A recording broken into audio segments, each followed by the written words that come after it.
Hey book peeps!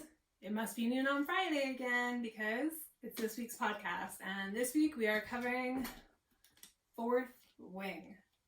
I did originally have something else planned for this episode, but honestly I read this and I am so excited about this book. So excited. Like, I still feel like I'm kind of processing. It's nuts. So much going on.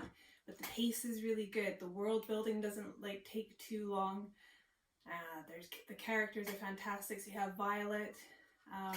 So the idea is Violet's whole family, all of them are dragon riders, except for her dad, who was a scribe.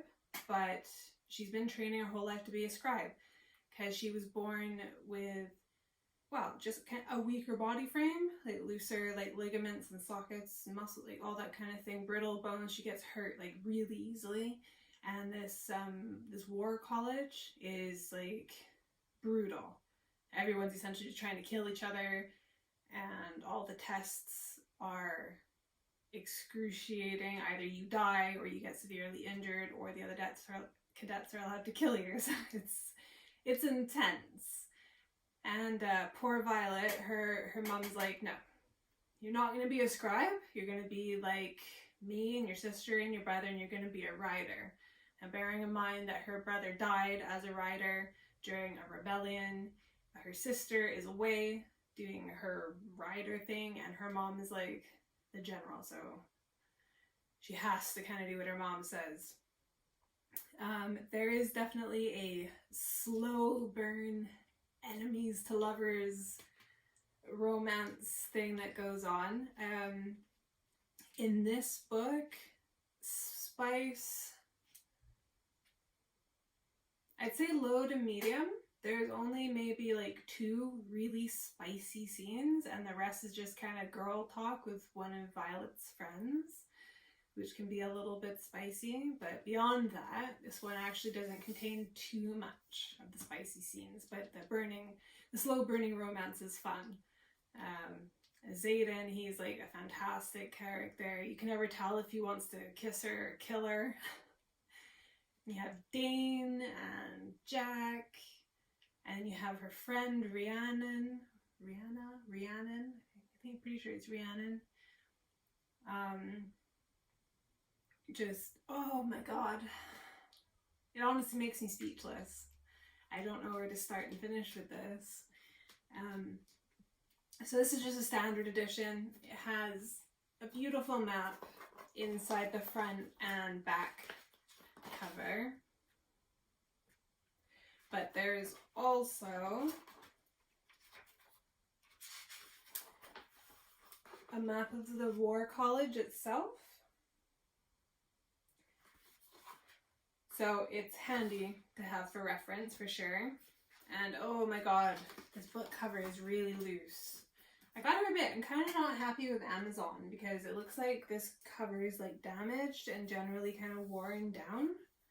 So it feels kind of more like secondhand, considering I paid for a first hand. Even there's white speckles here, and like I said, the cover itself is really loose. I had to keep taking it off while I was reading it because it just...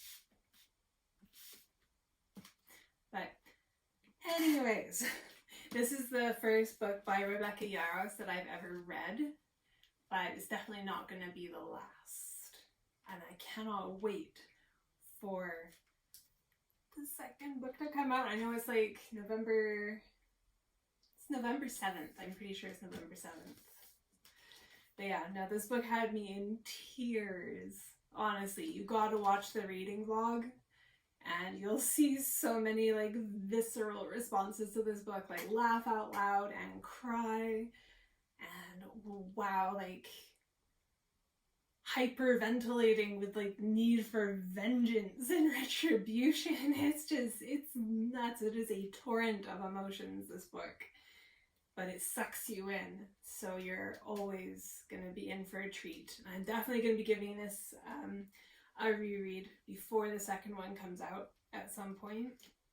I'm going to squeeze this in towards the end of October, I think. Right towards the very end of October, I'm going to reread it just in time for the new release. Although I could read it like that first week of November, because like I said, I'm pretty sure it's the 7th that, let me have a quick look actually. I'm sure it's the 7th. Yes, 7th of November, and I've got it on pre-order.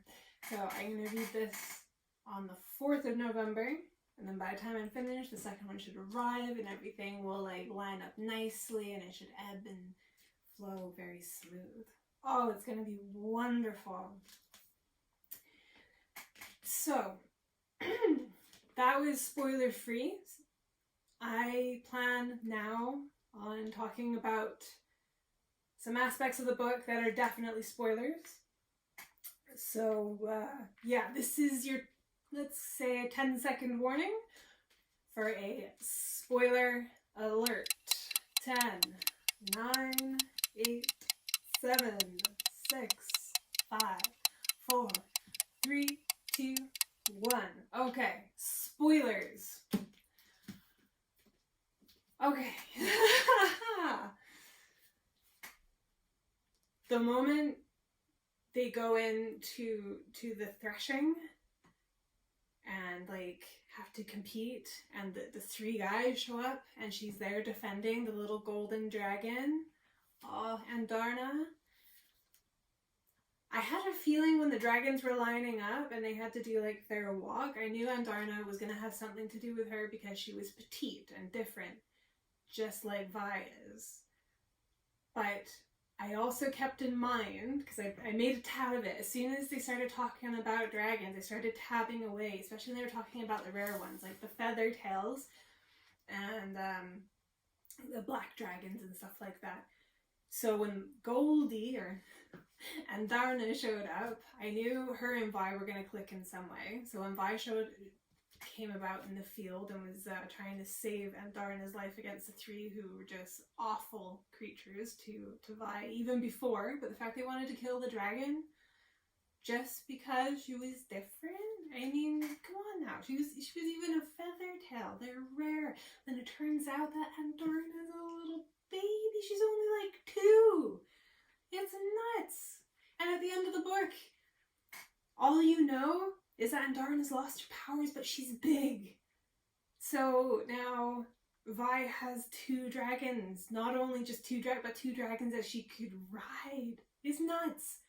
And does like the feather tail stay a feather tail? Or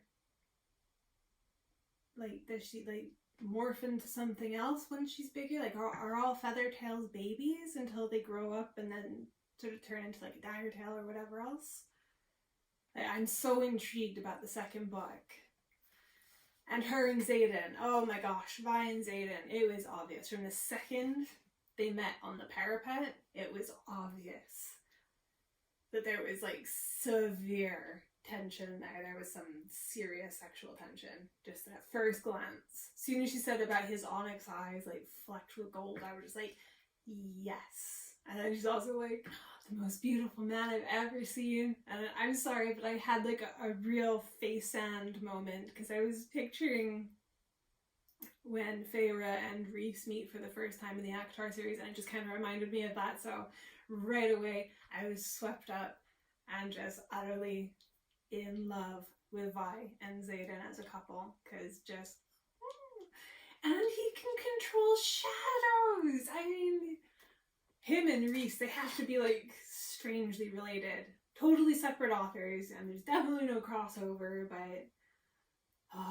hot guy who can wield shadows, who has like onyx and gold eyes, just yum. Definitely yum. And that twist at the end, I know this is supposed to be the spoiler bit, but I can't even bring myself to voice that part as a spoiler. Like that last paragraph on the last page, that surprise that Vi has, and it's just like, I totally think her and Xaden are gonna, because he is not gonna let go. Not now that she finally got him to admit that he loves her. There's no way he's gonna give it up. So I think in the second book it's all gonna be, well, not all of it, but a good chunk of it is gonna be him trying to win her back. And I want to know if Vi's sister, oh, what's her name? Rhea? No. But Vi's sister, whatever her name may be at this point, does she know about, like, that surprise at the end there? Like, is she keeping that from the mom? Because obviously, like, her and her mom argue quite viciously because they're so similar. It's really questionable. And, like, the thing with that book of dark tales that her dad gives her, like, did her dad know? Because he had that heart condition, and inevitably that's sort of what led for him to kind of kick the bucket in that. So, but he put that note inside the book, so he must have known something. And the fact it was a banned book about things that the kingdom is lying about the rest of the kingdom about, like outside of their borders. It's a bit insane. And I feel so terrible for Vi. Like, I understand why she felt so betrayed, not just by Xaden, but also by her dragons. Like, everyone was keeping secrets. Super, super harsh. But at the end, like, those last few chapters, that last, like, 7 chapters, they were just nail-biting. I haven't, like, been so exhilarated since the first time I read, like, the Sarah J. Maas series. Any of them, because I love all of them. And I haven't been as heartbroken as that and, like, cried so hard since the first time I read Crescent City, House of Earth and Blood. So, on that wonderful note, read this book. There is no excuse not to. I thought it was, like, false bravado because of how much everybody on TikTok and YouTube and everyone was just, like, blowing up about this book, but it's not. It has earned every single star, like, share, purchase. Just, this book absolutely owns it.